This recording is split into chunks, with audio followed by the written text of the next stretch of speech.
अखिल भूमंडलीय सर्व शिरोमणि मुनि समाज के संस्थापक आदि मुनीश्वर योगेश्वर सद्गुरुदेव श्री मुनि महाराज की जय।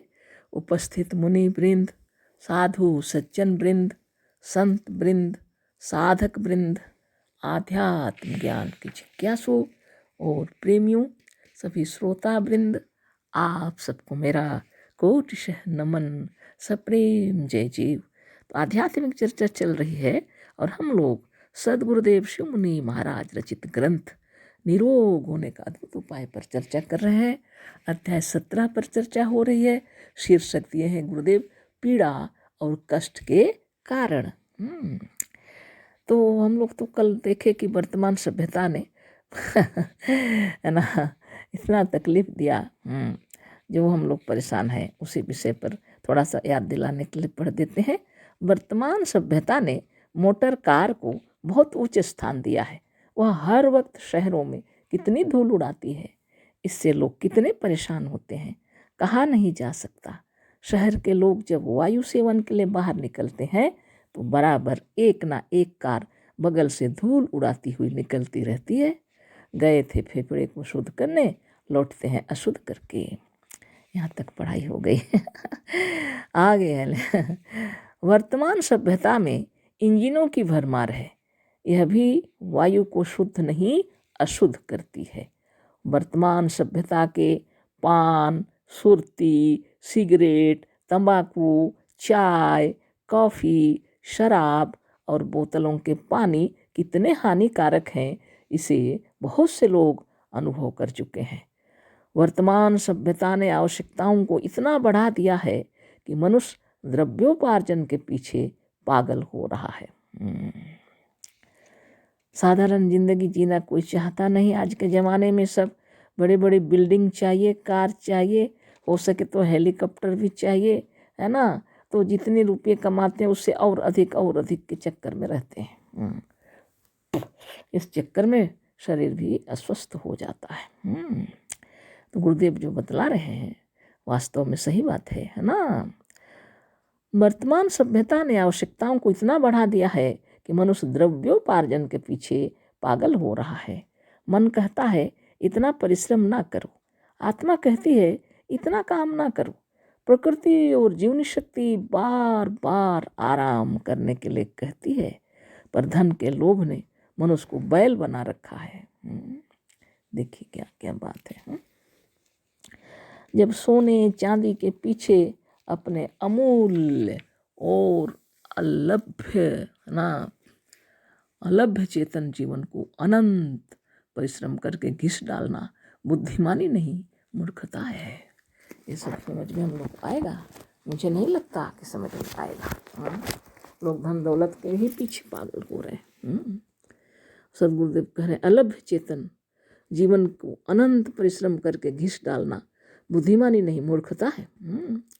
मनुष्य जीवन कितना मूल्यवान और महत्व का है, इसे पहले लिख चुके हैं।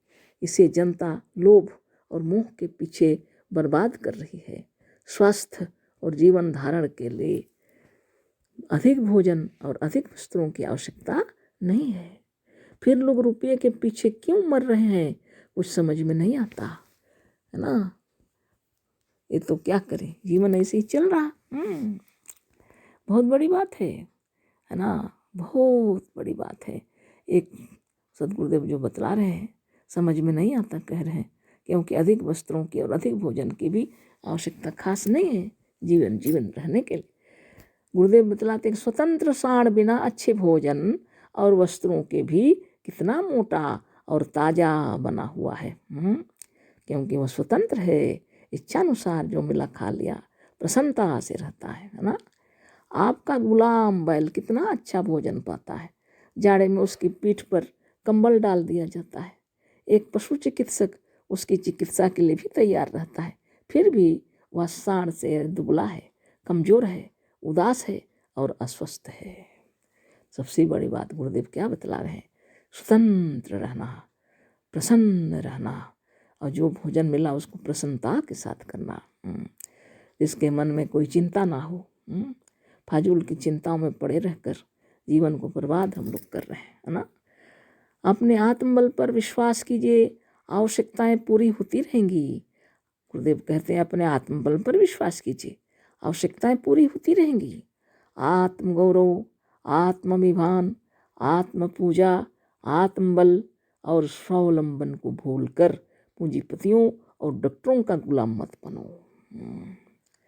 आत्मगौरव का हमेशा ख्याल रखना, आत्माभिमान का ख्याल रखना, आत्म पूजा, आत्मबल और स्वावलंबन को भूलकर पूंजीपतियों और डॉक्टरों का गुलाम मत बनो, बोल रहे हैं गुरुदेव, है ना। इसलिए निरंतर ध्यान लगाना चाहिए।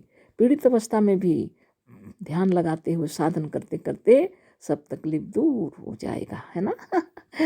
आपका रक्त और जीवन इसलिए नहीं है, इसे आप लोभवश पसीने के रूप में बहाकर और दफ्तरों तथा कारखानों में अपने जीवन को ही घिसकर दूसरों को मोटे से मोटा बनाते रहें। पहले अपने आप का ध्यान रखना है, बोल रहे हैं गुरुदेव। ऐसा नहीं कि आपका जीवन, है ना, और आपका रक्त जो मिला है, इसको दफ्तरों में और कारखानों में बहाकर और पसीने के रूप में लोभवश बहाकर आप दूसरे को मोटा बनाते रहें, ऐसे नहीं है। लोभ के कारण ही से कितने खाने बिना मर रहे हैं। लोभ के कारण कुछ लोग हैं बिना खाए मर रहे हैं, और कितने सबका हिस्सा लेकर इतना खा रहे हैं कि अपच से मर रहे हैं। कुछ तो इतना खा रहे हैं कि सबका हिस्सा खा रहे हैं तो अपच से मर रहे हैं। संसार को शांतिमय बनाने के लिए इस पर सबका ध्यान देना आवश्यक है। संसार को शांतिमय बनाने के लिए इस पर सबका ध्यान देना आवश्यक है। वर्तमान सभ्यता की इन्हीं पूर्वोक्त दोषों ने मनुष्य शरीर को ऐसा अस्वाभाविक और विस्फोट बना दिया है कि यदि किसी के शरीर में प्राकृतिक चिकित्सा से आदि में रोग कुछ बढ़ता हुआ मालूम हो तो कोई आश्चर्य नहीं है। कोई बात नहीं, धीरे धीरे ठीक हो जाएगा, समान हो जाएगा, है ना। इसलिए प्रकृति पर भरोसा कीजिए और नित्य योगाभ्यास कीजिए, शरीर स्वस्थ हो जाएगा, हमेशा स्वस्थ रहेगा, है ना। वर्तमान सभ्यता के झमेलों के कारण मनुष्य अधिकतर मल और मूत्र त्याग की आवश्यकता मालूम होने पर भी ठीक उसी वक्त नहीं उठ सकता। कैसे जाएगा, ड्यूटी में रहेगा तो निश्चित रूप से समय चेंज करना पड़ता है। ऐसी स्थिति है मनुष्य की आज, सभ्यता के कारण ही तो ये सब हो रहा है ना। अंतड़ियों ने संयोग से यदि आराम करने के लिए थोड़ा सा अवकाश ग्रहण किया तो लोग वह बद्ध कोष्ठता की शिकायत लेकर उसी वक्त डॉक्टरों के पास पहुंच जाते हैं। अगर अंतड़ियों ने संयोगवश आराम करना चाहा तो लोग समझ नहीं पाते, सीधे डॉक्टर के पास पहुंच जाते हैं और कहते हैं कि मेरा माने बद्ध कोष्ठता है ना, क्या करें, जम गया है लगता है, पेट साफ नहीं हो रहा है, कहते हैं लोग, कब्ज पकड़ लिया, कहते हैं डॉक्टर के पास जा दवाई खाने, है ना। यही सब तो हम लोग करते हैं ना। इस तरह से बार बार चिकित्सा, औषधि और डॉक्टरों की सहायता से मल त्याग करने से आंतड़ियाँ खराब हो जाती हैं। डॉक्टरों के भरोसे ला जो दवाई खा खा के मल त्याग करेंगे तो आंतड़ियों का जो स्वाभाविक गुण है वो नष्ट होगा ही है ना। उनकी स्वाभाविकता नष्ट हो जाती है और वह बिना औषधि के अपना काम ही नहीं करती। स्थिति इतनी खराब हो जाती है कि बिना औषधि के फिर काम नहीं करता। इसलिए बहुत सावधान नित्य योगाभ्यास करना चाहिए ना। अतः कुछ इन्हें गिने ऐसे लोगों को औषध और चिकित्सा का त्याग धीरे धीरे करना चाहिए। अगर स्थिति इतनी खराब हो गई है तो भी हिम्मत से काम लीजिए, औषधियों का धीरे धीरे त्याग कीजिए, नित्य योगाभ्यास कीजिए, शरीर स्वाभाविक रूप से फिर से स्वस्थ हो जाएगा, पुनः निरोग हो जाएगा शरीर, है ना।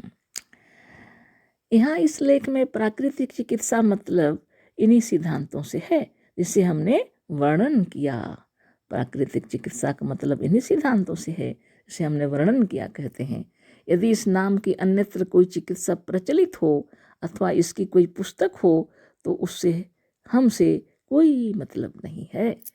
अगर प्राकृतिक चिकित्सा नाम से कोई भी चिकित्सालय है या चल रहा है कोई कार्य या प्रचलित कोई किताब है तो मेरा उससे कोई मतलब नहीं है। सद्गुरुदेव स्वाभाविक बतला रहे हैं।